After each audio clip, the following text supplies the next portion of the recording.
भारत के राजनीति के दो पॉलिटिकल जायंट्स नरेंद्र मोदी और राहुल गांधी को चुनाव आयोग ने भेजा नोटिस। अब खेल खेलेगा चुनाव आयोग।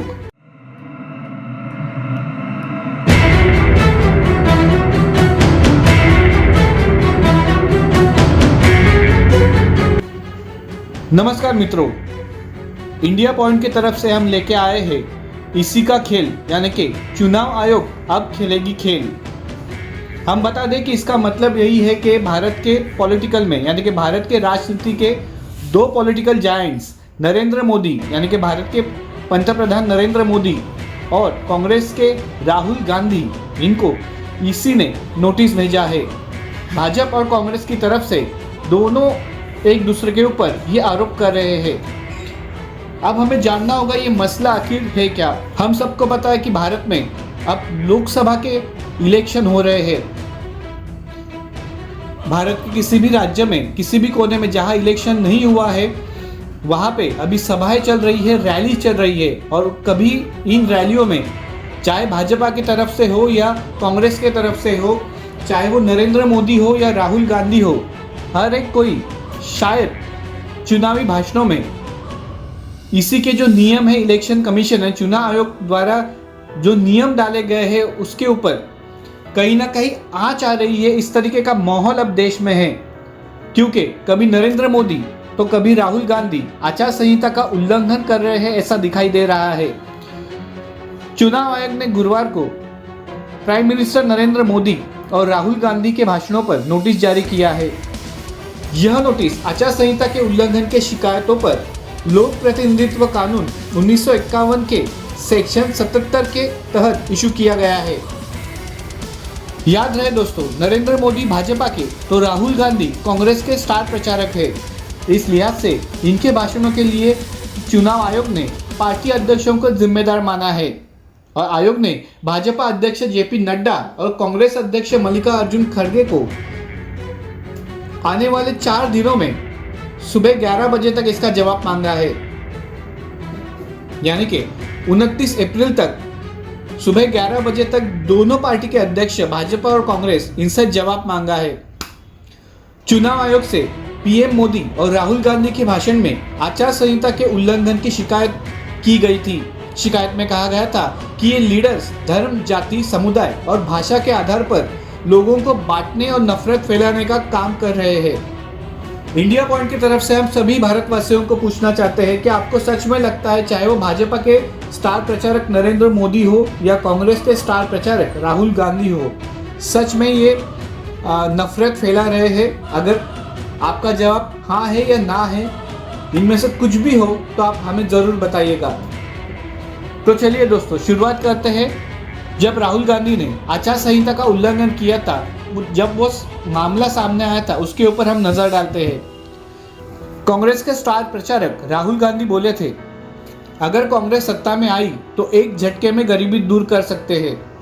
चुनावी माहौल में जब राहुल गांधी केरल में थे तो उन्होंने कहा था कि अगर कांग्रेस सत्ता में आई तो एक झटके में गरीबी दूर कर देंगे। इसके बाद तुरंत भारतीय जनता पार्टी ने कांग्रेस के नेता राहुल गांधी पर अपनी रैलियों में भाषा और शब्दों के इस्तेमाल को लेकर इलेक्शन कमीशन में शिकायत दर्ज कराई थी। बीजेपी ने आरोप लगाया था कि राहुल गांधी ने तमिलनाडु में भाषा के आधार पर लोगों के बीच भ्रम फैलाने का प्रयास किया। भारतीय जनता पार्टी के नेताओं ने दावा किया था कि राहुल गांधी अपने भाषणों में भाषा के आधार पर उत्तर और दक्षिण भारत को बांटने की कोशिश कर रहे हैं। भारतीय जनता पार्टी ने अपनी लिखित शिकायत में राहुल गांधी पर कठोर कार्रवाई की मांग की थी। याद रहे, राहुल गांधी जी ने लगभग 13 दिन पहले केरल की चुनावी सभा में गरीबी बढ़ने की बात कही थी। उन्होंने यह भी कहा था कि 22 लोग भारत के 70 करोड़ लोगों से ज्यादा अमीर है। साथ ही उन्होंने कहा था कि अगर उनकी सरकार आती है तो एक झटके में गरीबी खत्म हो जाएगी। और इसी वाक्य से ये बात बिगड़ने लगी और भाजपा एक्शन मोड में आ गई। भाजपा ने नीति आयोग की रिपोर्ट की हवाला देते हुए कहा कि मोदी सरकार के कार्यकाल में करीब 25 करोड़ लोग गरीबी रेखा से ऊपर उठे हैं। राहुल गांधी गरीबी बढ़ने का झूठा दावा कर रही है, ऐसा गंभीर आरोप भाजपा की तरफ से किया गया है। राहुल गांधी की गरीबी हटाने की बात को लेकर 7 दिन होते नहीं है उसके बाद देश के पंतप्रधान और भाजपा के स्टार प्रचारक नरेंद्र मोदी जी ने भी फिर वही गलती की जो राहुल गांधी ने की।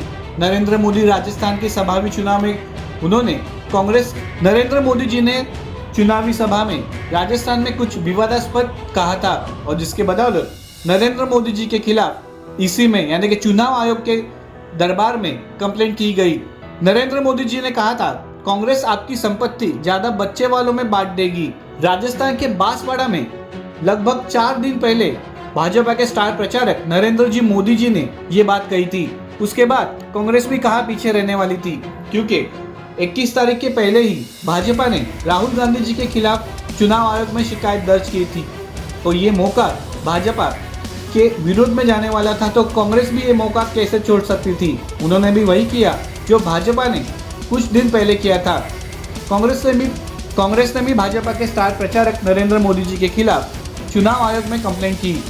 बीजेपी और कांग्रेस दोनों पार्टियों ने एक दूसरे पर धर्म, जाति, समुदाय और भाषा के आधार पर नफरत, विभाजन पैदा करने के आरोप लगाए। दोनों पार्टियों को 29 अप्रैल सुबह 11 बजे तक जवाब दाखिल करने के निर्देश दिए गए हैं। इंडिया पॉइंट की तरफ से हम आपको बता दें, चुनाव आयोग ने जनप्रतिनिधित्व अधिनियम की धारा 77 के तहत दोनों पार्टियों के अध्यक्षों को जवाब देने को कहा है। बता दें कि कांग्रेस अध्यक्ष मल्लिकार्जुन खड़गे ने पीएम मोदी और बीजेपी अध्यक्ष जेपी नड्डा ने राहुल गांधी पर आचार संहिता के उल्लंघन का आरोप लगाया था। हम आपको फिर से बता दें कि नरेंद्र मोदी ने ऐसा क्या कहा था कि जिसके लिए कांग्रेस ने उनके खिलाफ शिकायत दर्ज की थी। भाजपा के स्टार प्रचारक नरेंद्र मोदी जी ने कहा था, अगर कांग्रेस सत्ता में आई तो लोगों की संपत्ति को ज्यादा बच्चे वालों में बांट देगी। साथ ही प्राइम मिनिस्टर ने पूर्व प्रधानमंत्री मनमोहन सिंह की उस टिप्पणी का भी जिक्र किया था जिसमें उन्होंने कहा था कि देश के संसाधनों पर पहला अधिकार अल्पसंख्यकों का है। जैसे ही नरेंद्र मोदी जी ने कहा, उसके बाद कांग्रेस ने इस बयान को विभाजनकारी, दुर्भावना से भरा और समुदाय विशेष को टारगेट करने वाला बताया। पार्टी ने कहा, चुनाव आयोग संपत्ति का बंटवारा वाले बयान पर एक्शन ले। पंतप्रधान के संपत्ति जब्त करने वाले बयान के खिलाफ कांग्रेस और सीपीआईएम ने अलग अलग शिकायत दर्ज कराई थी और इसी शिकायतों के बाद अब बारी आई चुनाव आयोग की। चुनाव आयोग ने दोनों पार्टियों के अध्यक्षों को इसके जिम्मेदार माना। ये शिकायतें मिलने के बाद इलेक्शन कमीशन ने स्टार प्रचारकों की फौज उतारने के लिए पहली नजर में पार्टी अध्यक्षों को ही जिम्मेदार ठहराया। आयोग ने कहा, अपने प्रत्याशियों के कामों के लिए राजनीतिक दलों को पहले ही जिम्मेदारी उठानी चाहिए, खासतौर पर स्टार कैंपेनर्स के मामले में। ऊंचे पद पर बैठे लोगों के चुनावी भाषणों का असर ज्यादा गंभीर होता है, ऐसी टिप्पणी चुनाव आयोग ने की। अब सवाल आता है कि दोनों ही पार्टी के स्टार प्रचारकों के ऊपर किस अधिनियम के खिलाफ ये नोटिस जारी हुई।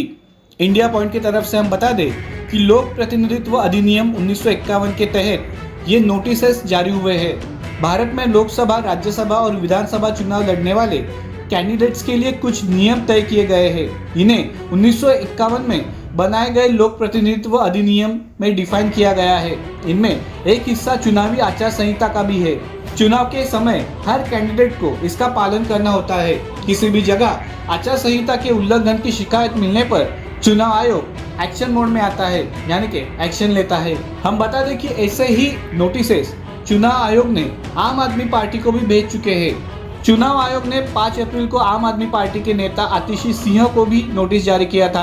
आतिशी ने कहा था कि उन्हें भारतीय जनता पार्टी में शामिल होने का ऑफर मिला था और ऐसा नहीं करने पर जेल भेजने की धमकी दी गई थी। चुनाव आयोग ने इसकी सच्चाई पर सवाल खड़े किए थे। तेलंगाना के पूर्व सीएम के चंद्रशेखर राव ने कांग्रेस नेताओं पर आपत्तिजनक टिप्पणी की थी। इसे लेकर भी चुनाव आयोग ने उन्हें नोटिस भेजा था। कांग्रेस के गणेश गोदियाल और रघुबीर सिंह कदियान को भी चुनाव आयोग ने नोटिस भेज चुके हैं। कांग्रेस के गणेश गोदियाल और रघुबीर सिंह कदियान को भी चुनाव आयोग नोटिस भेज चुका है।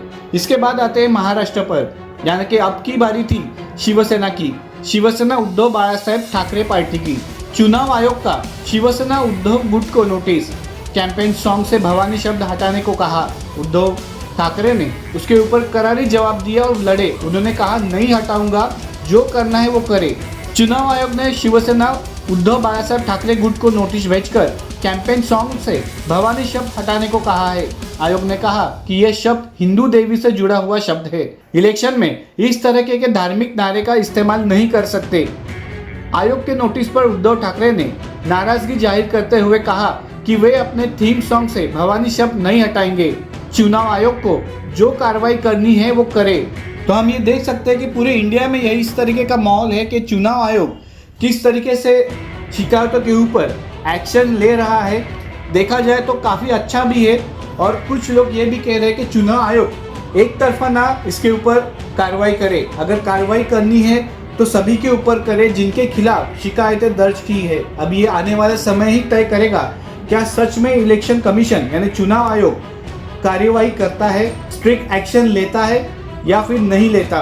इलेक्शन कमीशन के कड़े रुख अपना सकती है इलेक्शन कमीशन। तो इसके वजह से अब देखना पड़ेगा कि दोनों ही पार्टीज और उनके स्टार प्रचारक क्या अपने प्लान में बदलाव करते हैं और किस तरीके के अभी जो बचे हुए इलेक्शन है इस देश में उस इलेक्शन के सभा यानी रैलीज में किस तरीके की भाषा और किस तरीके के बयानबाजी वो करते हैं। आप इंडिया पॉइंट से जुड़े रहे और जितना हो सके सभी इंडियन लोगों के पास इंडिया पॉइंट पहुँचे इसकी जिम्मेदारी ले। Thank you.